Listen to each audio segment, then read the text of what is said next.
Hello friends, unique commerce अकॅडमीच्या online लेक्चरमध्ये तुमचं पुन्हा एकदा स्वागत आहे. मित्रांनो, आपण आजच्या व्हिडिओमध्ये आपला जो काही 12th सब्जेक्ट आहे, विषय अर्थशास्त्र मीन्स इकॉनॉमिक्स, या सब्जेक्टच्या नेक्स्ट IMP प्रश्नाला सुरुवात करतो. मित्रांनो, आपण आजच्या व्हिडिओमध्ये आपला जो काही प्रश्न 4था आहे, खालील विधानाशी आपण सहमत आहात की नाही ते सहकारण स्पष्ट करा.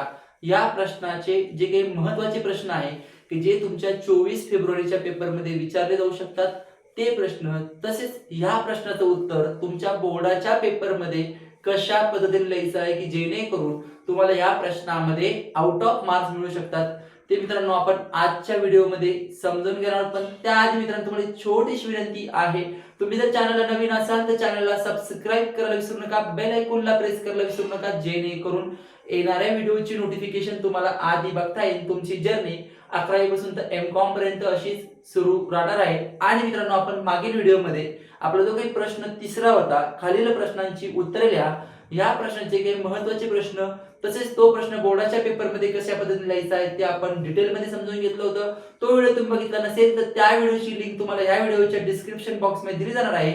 तसेच तुम्ही या व्हिडिओच्या वरती आय व्हिडिओ क्लिक करून तो व्हिडिओ बघू शकता.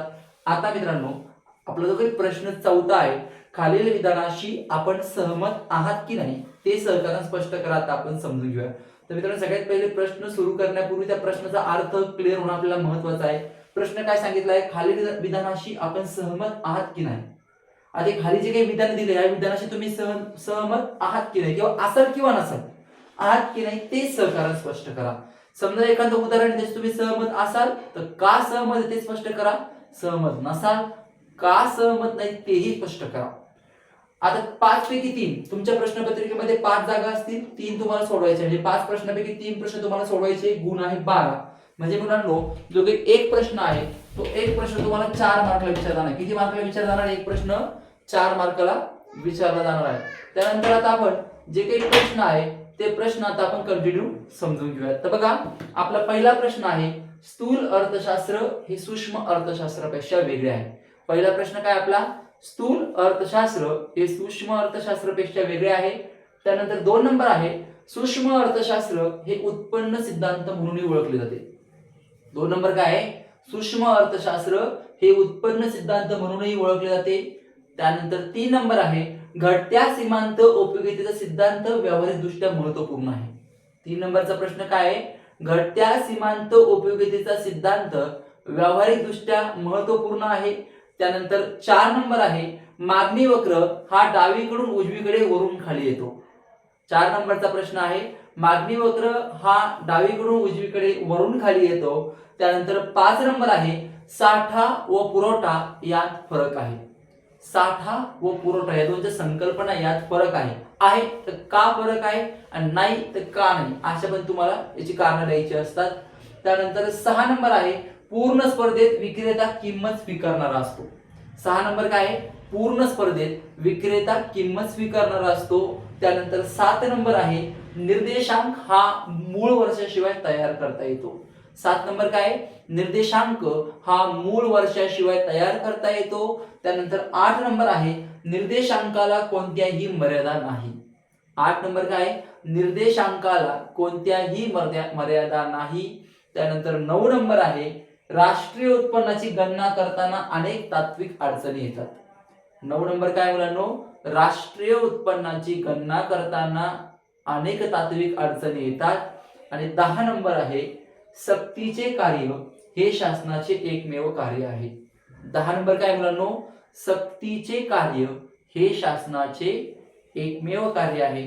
अशा पद्धतीने मित्रांनो, आपले जे काही 10 सहकरण ते आपण समजून घेतले.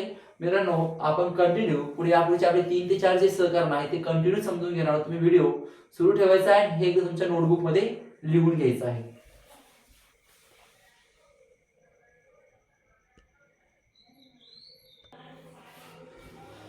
त्यानंतर मित्रांनो, नेक्स्ट 11 नंबर आहे, सरकारला शुल्क व दंड यापासून मोठ्या प्रमाणात महसूल मिळतो.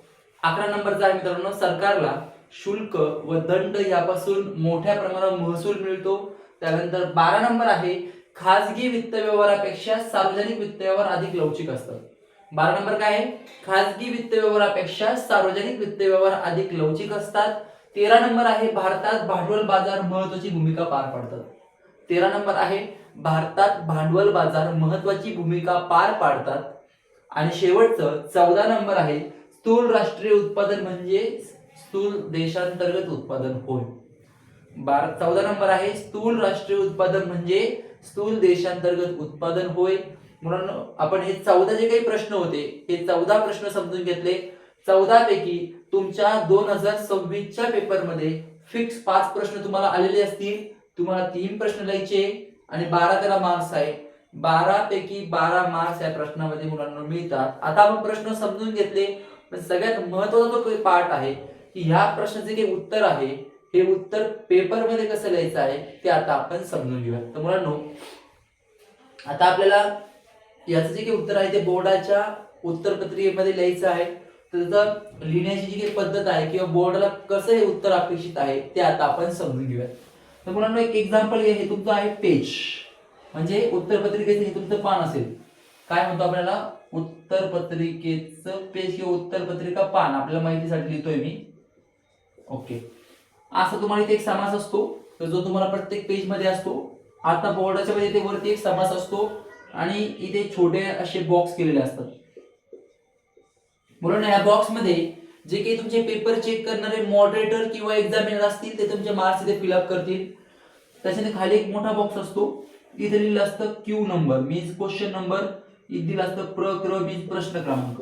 आता किती आहे मुलांना, आपला प्रश्न क्रमांक 14 आहे ना, मग इथे 4 नंबर तुम्ही लिहिलं. आता मुलांनो एक गोष्ट विसरायची नाही, नवीन प्रश्नाची सुरुवात ही नवीन पानावरच करायची, हे विसरायचं नाही. चला आता प्रश्न क्रमांक घेतला आपण 14. आज समजा आपण उदाहरण घेऊ की त्याच्यामध्ये समजा आपल्याला आलं हे सरकारला शुल्क व दंड यापासून मोठ्या प्रमाणात महसूल मिळतो असा प्रश्न आला तुम्हाला 11 नंबरचा प्रश्न आपण एक्झाम्पल घेतोय. मग तुम्ही काय करतात, तुमचा हा प्रश्न 1 नंबरला आहे तुमच्या प्रश्नपत्रिकेमध्ये, तुम्ही टाकतात 1. आता तुम्ही प्रश्न लिहित नाही, तुम्ही प्रश्नाची वर रिकामी सोडलेली आहे, ही तुम्ही असं बांध करता उत्तर. आता उत्तर कसं लिहायचं ते पहिले समजून घ्या. पहिले वरील विधानाशी बरं, प्रश्न काय आहे, सरकारला शुल्क व दंड यापासून मोठ्या प्रमाणात महसूल मिळतो का? मिळतो म्हणजे वरील विधानाशी काय आहे, सहमत आहे. इथपर्यंत तुमचं क्लिअर, महसूल मिळतो. आता तुमच्या ह्या वाक्यावर तुमचं पुढचं उत्तर ठरणार. तुम्ही जर इथे चूक केली तर मार्क्स मिळत नाही तुम्हाला. ह्याच्या म्हणजे तुम्ही विधान ओळखायलाच तुम्हाला मार्क्स आहे की ते विधान सहमत आहे की नाही, हेच हा महत्वाचा या प्रश्नामधला घटक आहे. बाकी कारणाला तुम्हाला मार्क्स आहे, पण सगळ्यात महत्वाचा भाग काय आहे त्याचं मेन, की तो प्रश्न सहमत आहे की नाही ते तुम्ही योग्य लिहिलं नाही ते महत्वाचं. त्याच्यानंतर पुढे आलं की ते म्हणायचं कारणे, काय हेड द्यायचं, कारणे असं हेड दिलं. मग आता तुम्हाला एक प्रश्न 4 मार्काला आहे, कारणामध्ये रोमन अंक टाकायचं 1 टाकला की तुमचं एक्सप्लेनेशन चालू होणार 1 2 3 ओळी. त्याच्यावर टाकायचं 2 नंबर, त्याच्या पण 1 2 3 ओळी, तर टाकायचं 3 1 2 3 ओळी. आता मुलांना एक गोष्ट लक्षात घ्या, कारण लिहित असताना जवळजवळ आपल्या अर्थशास्त्र विषयामध्ये 80% प्रश्नांना हिडन पॉइंट येत नाही, म्हणजे डायरेक्ट तुम्हाला पॉइंट 1 नंबरला कारण लिहायचं असतं. काही स्पेसिफिक काही प्रश्नांना तुम्हाला पॉइंट दिलेले असतील. समजा उदाहरण घ्या, भारतात भांडवल बाजार महत्वाची भूमिका पार पाडतात, तुम्ही तिथे पाडतात ना, हो पाडतात, तिथे भांडवल बाजाराची भूमिका लिहिली तरी तुम्हाला मार्क्स मिळतील, कारण की तिथे पॉइंट दिलेले तुम्हाला पुस्तकामध्ये पण, किंवा बाय रूल बोर्डाने पॉइंटच दिलेले, पॉइंट जातील. पण सर्वच प्रश्नामध्ये पॉइंट लिहायचे नाही. काही प्रश्नांना डायरेक्ट तुम्हाला हे बघा 1 नंबर इथे एक्सप्लेनेशन सुरू केलं, काही प्रश्न तुम्हाला बुलेट पॉइंट, जसं आपण पॉइंट टाकतो मग डॉट करून एक्सप्लेनेशन लिहितो, दोन्ही फॉर्मॅट मध्ये याचं उत्तर लिहिता येतं. पण काही प्रश्नांना पॉइंट नाही, असे प्रश्न बिना पॉइंटचे लिहायचे, मनाने पॉइंट तयार करायचे नाही. मनाने पॉइंट तयार करायला गेला तर मार्क्स मिळणार नाही ह्या प्रश्नामध्ये. त्याच्यामुळे ज्या प्रश्न तुम्हाला माहिती आहे पॉइंट आहे त्यालाच पॉइंट लिहा, सगळ्या प्रश्नांना पॉइंट यूज करू नका. आणि मित्रांनो सगळ्यात महत्वाचं, आता हे आपण जे वरील विधानाचं जे मत लिहितो सहमत आहेत की नाही, तर मला सांगा तुमचे सहमत आहे याच्या बेसवर, याच्या आधारावर तुम्ही हे एक्सप्लेनेशन म्हणजे स्पष्टीकरण देताय. तुम्ही तर नाही लिहिलं तर तुम्ही नाहीच्या बेसवर तुमचं स्पष्टीकरण असणार नाही. तुमचं वरील जर हे चुकलं तर ऑटोमॅटिक तुमचं स्पष्टीकरण पण चुकतं. स्पष्टीकरण सुद्धा चुकीचं ठरतं. स्पष्टीकरण आणि विधान हे दोन्ही मॅच व्हायला पाहिजे. वेगवेगळं जर असलं तर मार्क्स मिळत नाही. तर मित्रांनो अशा पद्धतीने उत्तर आपल्याला लिहायचं आहे. 15 वळी उत्तर, 15 ते 20 वळी उत्तर आपल्याला अपेक्षित आहे. याच्यापेक्षा जास्त उत्तर पण लिहू नका. 15 ते 20 म्हणजे काही व्यक्तींच्या अक्षर साईज छोटे असेल तर 13 ते 14 ओळीमध्ये आन्सर पूर्ण होतं. म्हणजे आपल्या पेजेसचा 90% भाग तुम्ही ह्या प्रश्नाला वापरायचा आहे. अशा पद्धतीने मित्रांनो आपला जो काही सगळ्यात महत्वाचा आणि किचकट असा प्रश्न होता, खालील विधानाशी आपण सहमत आहात की नाही ते सहकार्य स्पष्ट करा. याचे जे काही आपण प्रश्न प्लस हा प्रश्न बोर्डाच्या पेपरमध्ये कशा पद्धतीने लिहायचा आहे तेही आपण समजून घेतलं. मुलांनो तुम्हाला व्हिडिओ आवडलाय चॅनलला लाईक शेअर आणि सबस्क्राईब करायला विसरू नका. थँक्यू.